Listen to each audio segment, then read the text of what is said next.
Islam di Indonesia. Terus bisa. Sebelumnya ada yang tahu nggak masuknya Islam ke Indonesia? Lewat jalur apa? Pak, pendidikan, perdagangan, perkawinan, kesenian, dan tadawun. Lalu ada yang tahu nggak Sunan Kalijaga itu siapa? Saya Pak, Sunan Kalijaga adalah salah satu tokoh Wali Songo.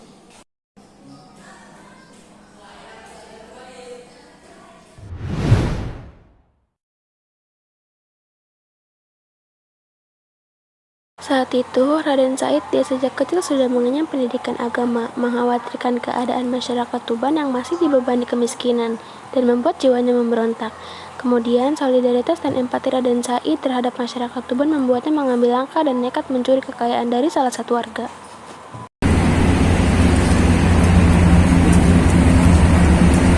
Serahkan barang-barang kamu. Tidak, jangan dasar kau pencuri. Singkat cerita, Raden Said berhasil mengambil barang berharga milik warga tersebut lalu membagikannya pada masyarakat sekitar. Jadi saya menemukan jalan, tolong gunakan sikap ya. Terima kasih Raden Said, kau menurut pendapat bagi kami. Senyum haru dari masyarakat pun terlihat, namun ternyata terdapat pegawai kerajaan yang dari tadi melihat aksi Raden Said mencuri kekayaan salah satu warga. Wahai pencuri, punya keberanian apa kau sehingga mencuri di sini? Wahai keluarga kerajaan, keluarga kita sedang kelaparan, makanya saya melakukan seperti ini. Pergi kau pencuri, tidak ada harapan bagi pencuri di sini. Baiklah, saya akan pergi dari kerajaan. Raden Said yang terpojok pun tidak bisa menjawab sepatah kata pun, kemudian harus menerima nasib bahwa ia harus diasingkan dan diusir dari Tuban. Raden Said pergi mengembara dengan misi yang sama. Raden Said pun bersembunyi mencari mangsa di gua. Tiba-tiba ada Sunan Bonang yang melewati gua tersebut. Hai Raden Said, mengapa kamu mencuri? Aku tidak peduli, serahkan barang-barang kamu. Kau tahu mencuri itu dosa? Aku tahu itu perbuatan dosa, tapi aku melakukannya demi masyarakat miskin. Cara yang baik harus dilakukan dengan yang baik dan benar.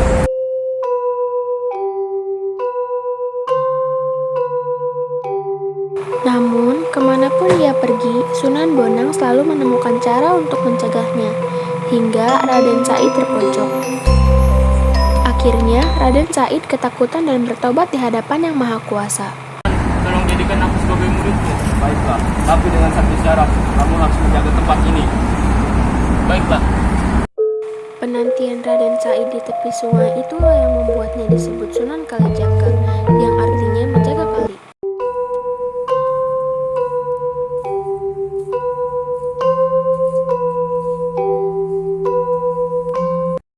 Saksi seperti ini sepertinya jadi bahan untuk dakwah. Awal mula Sunan Kalijaga menyebarkan agama Islam di kawasan Hindu-Buddha yang masih melekat. Sunan Kalijaga menyebarkan agama Islam dengan cara melakukan pendekatan kepada masyarakat sekitar. Dengan demikian, berkat kenalan dan pendekatannya dengan orang Jawa, Sunan Kalijaga membangkitkan rasa simpati yang nantinya akan memudahkan proses Islam orang Jawa. Selain itu, jalan ini membuat Sunan Kalijaga terkenal di kalangan semua kelas dan semua golongan di masyarakat Jawa. Mengganti sesajen menjadi selamatan, Sunan Kalijaga bersedekah kepada fakir miskin dan anak-anak yatim. Apa yang sedang kamu lakukan Raden Said? Aku bersedekah kepada anak yatim. Apa yang sedekah? Sedekah adalah membagi sebagian harta kita kepada orang yang membutuhkan dan anak yatim. Apa Tuhan anak yatim? Oh, tentu saja tidak. Tuhanku adalah Allah Subhanahu wa Ta'ala. Keesokan harinya, Sunan Kalijaga yang sedang merenung kemudian ia memperlihatkan sekitar bahwa terdapat masyarakat yang sedang menyanyikan sebuah lagu. Lalu, dia mempunyai ide untuk membuat sebuah syair yang menjadi penumpang untuk dakwahnya.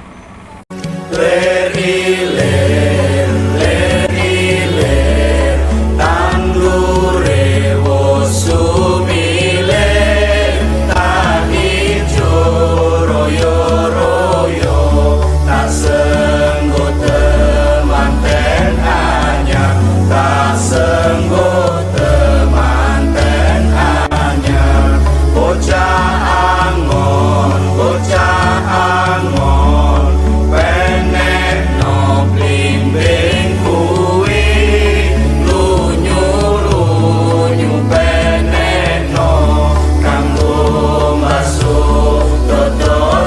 Masyarakat yang mendengar suara itu pun langsung menghampiri Sunan Kalijaga. Wah, merdu sekali suara Sunan Kalijaga. Dia bisa masuk ke dalam suasana. Wahai Sunan Kalijaga, apa maksud dari itu? Jika kalian ingin mengetahui, datanglah di malam hari ke kediamanku. Aku akan sangat senang jika kalian datang.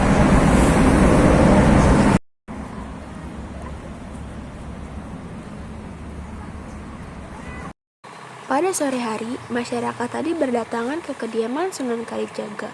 Ia tidak meminta bayaran apapun kecuali membacakan 2 kalimat syahadat. Akhirnya, karena syarat yang dibuat oleh Sunan Kalijaga, para masyarakat pun mengucapkan 2 kalimat syahadat demi menonton pertunjukan wayang.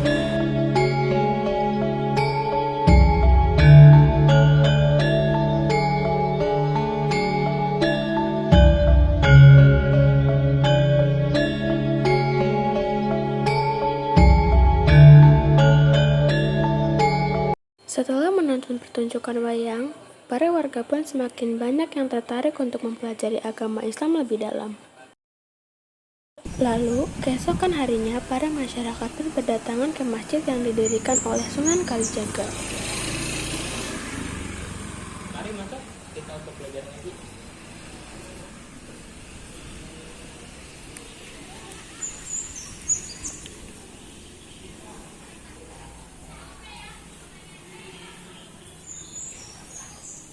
Bismillahirrahmanirrahim.